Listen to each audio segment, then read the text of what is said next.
let's consider a system of equations with fractional coefficients. Everybody's favorite thing, right? So what's the first thing we want to do when we have fractions? Get rid of them. And that will be our first step in solving a system with fractional coefficients. We will eliminate the fractions by using the least common denominator, much like we did earlier in the course with linear equations that had one variable. Then we'll solve our system using either elimination or substitution. For this example, I am going to opt for elimination. To begin, we want to eliminate the fractions, and we'll go one equation at a time, identifying the least common denominator. So looking at our first equation, 1/2 x minus 1/3 y equals 4.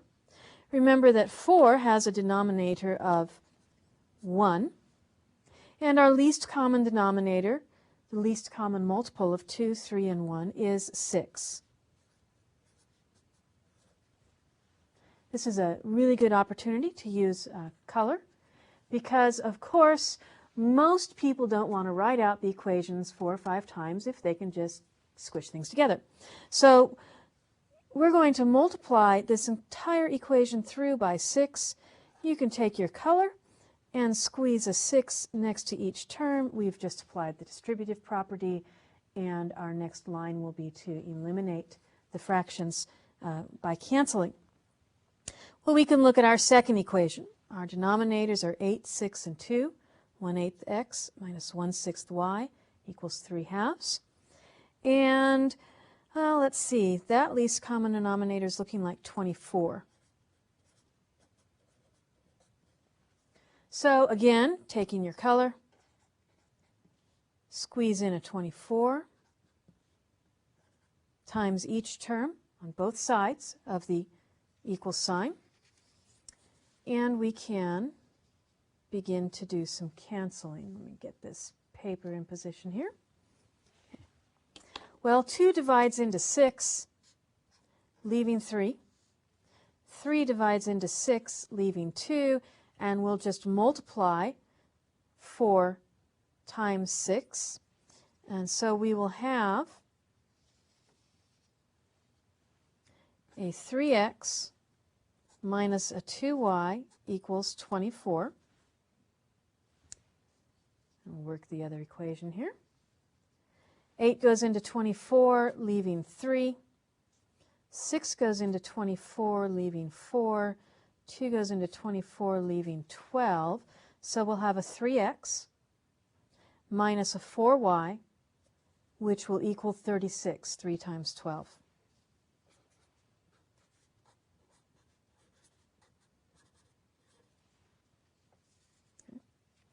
Now,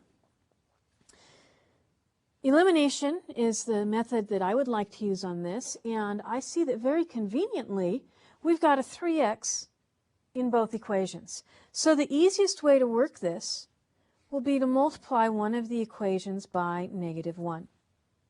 Now we can rewrite this.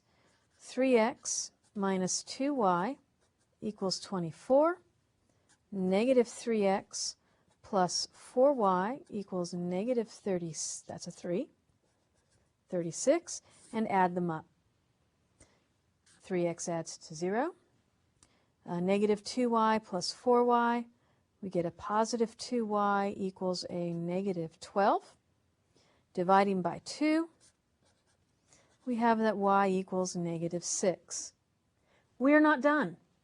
Because we are solving a system, we need values for x and for y. So we can go back to any of the equations we had. If you really wanted to, you could go back to the equations with the fractions. I don't recommend it. I'm going to choose the simplest of the equations without the fractions that we had. 3x minus 2y equals 24. I will plug in a negative 6 for the y and solve for x.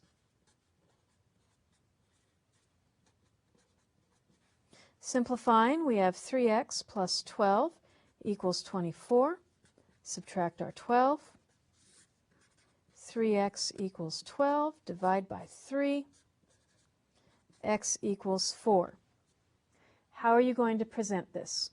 Well, you can give the two coordinates, x equals 4, x equals negative 6, pardon me, y equals negative 6. You can give an ordered pair.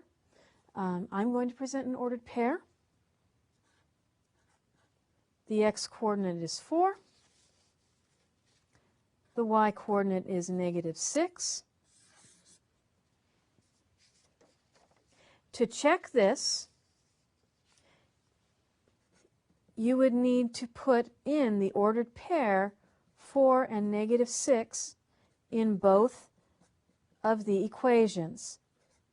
Ideally, you're going to use the original equations.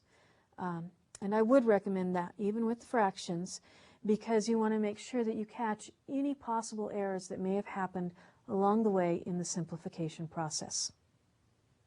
That's the end of this segment.